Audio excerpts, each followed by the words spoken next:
Today's video is brought to you by HelloTushy.com. Hey brother! Ben, why are Azula's flames blue? Alright, unpopular opinion alert, guys. Azula might be my favorite character from Avatar the Last Airbender. Anyone not? Just me? Okay. But like, as far as I'm concerned, the show doesn't even really start proper until the beginning of season 2 when she is introduced, blasting lightning out of her royal fingertips. Yes, she is admittedly and openly a monster. Well, you're right about all those things. But no one else quite commands the camera like she does when she's on screen. Well, I guess it's animated. Is camera the right word?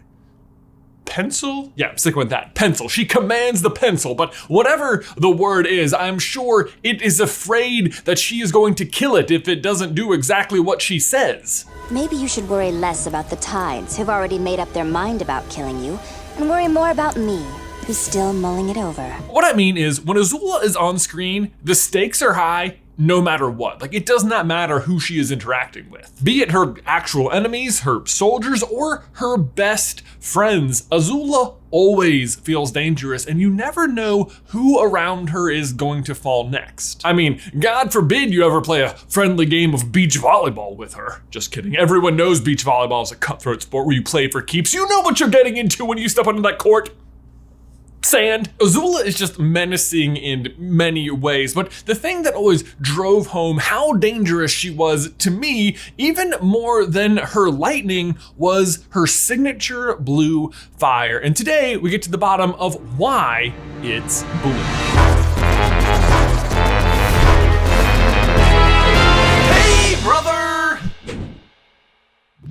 Guys, before we dive on in, we need to give a huge thank you to today's sponsor, HelloTushy.com. Now guys, imagine, if you will, for just a hot moment that it's the end of a long, hard day and you hop into the shower, but instead of turning on the faucet and getting that nice blast of water, you just rub yourself down with dry paper towels. I know, it doesn't seem like nearly enough, and the same is true for your toilet. So don't go the old way, go for a bidet. All right, I didn't really want to drop that rhyme, but Ben insisted. Bidets have been around forever, but they've always been ridiculously expensive. But not anymore, because the brand new Hello Tushy 3.0 modern bidet has arrived and is totally affordable. It is stylish, eco-friendly, and easy to install. It doesn't require any additional electricity or plumbing. Honestly, the worst part about having one is that you just get so accustomed to it that when you're out, you know, in the literal wild and there's not one, well, let's just say you'll be glad to know they also offer a travel tushy. I know.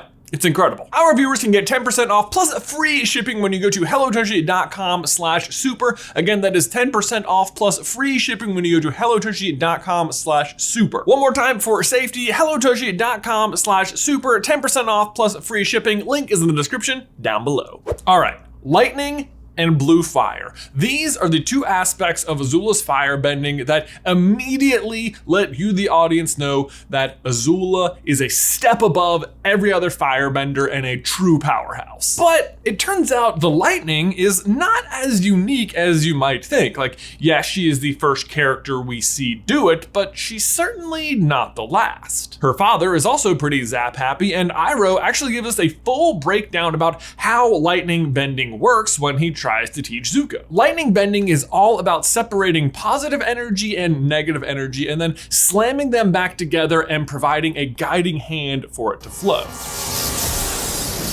And I really love that explanation and appreciate that they explained it. But do you know what does not get explained? The blue fire. Because unlike the lightning, the blue fire ends up being very unique to Azula. Literally no other character in the rest of The Last Airbender or even Legend of Korra is able to produce these alternate colored flames. The closest thing we ever get to someone producing non-orange flames is when Aang and Zuko go to meet the dragons, Ran and Shaw. They produce rainbow fire and teach us the true nature of firebending, that it's about life and energy and not destruction. But actually, let's talk about Ran and Shaw for a second, because you may have noticed that one is red and one is blue, much like the fire we are discussing. And since, you know, they're like the firebending masters, it feels important. But Ran and Shaw are not the only set of red and blue dragons we see throughout the show. In one of his dreams, Zuko is given advice by both a red and a blue dragon. The red one is voiced by Iroh, but the blue one is voiced by, yeah, you guessed it, Azula. Relax, Fire Lord Zuko. Just let go.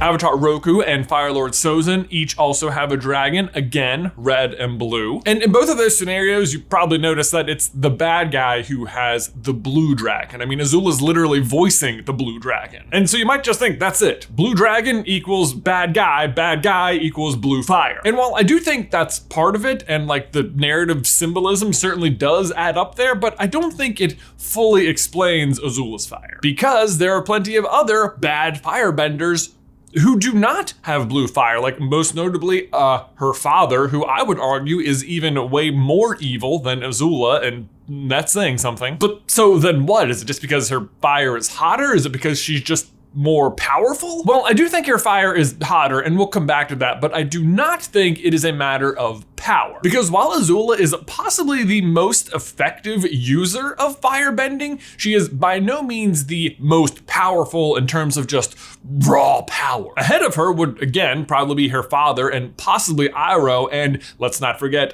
the actual avatars, and yet none of them, not even Ozai or Aang, during Sozin's Comet, are producing blue fire. Still orange. But so then is it just a matter of heat? Is Azula's fire just hotter and that's why it's blue? I mean, how many times have you heard in life, now make sure you don't touch the blue part of the flames because that's where it's really hot, which I always think is like really weird advice, because I have news for you. Whether you touch the orange or the blue part, it's gonna hurt real. It's not okay to touch any of it. In any case though, the answer is both yes and no. By which I mean, the end result is that yes, her flames simply must be hotter. But in the end, the blue fire is all just an extension of Azula's perfectionism. Perfectionism is Azula's tragic character flaw. It is her eventual downfall, and it's one of the very first things we learn about her. Almost perfect. One hair out of place.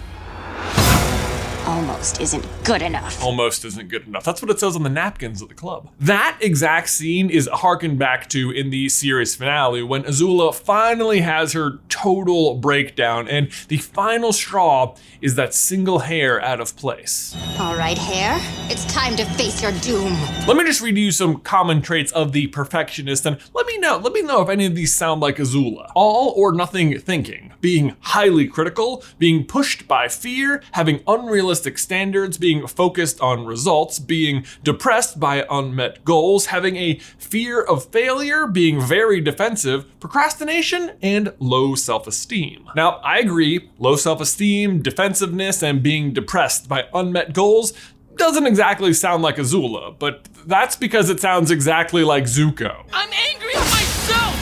And this is no mistake, because while Azula thrives under perfectionism, Zuko totally suffers under it. Azula is the end result of some very tragic parenting. She very rarely gets emotional or personal, but in the episode The Beach, when she, Zuko, Mai, and Ty Lee are sitting around the fire and sharing their inner demons, she shows her hand just a little bit and reveals how her mother never really loved her and favored Zuko instead. What is wrong with that child? And she claims it doesn't matter to her and manages to play it off pretty well, but it oh so clearly matters to her. I mean, later on, when she is having her complete breakdown, guess who she keeps having visions of? I love you, Azula.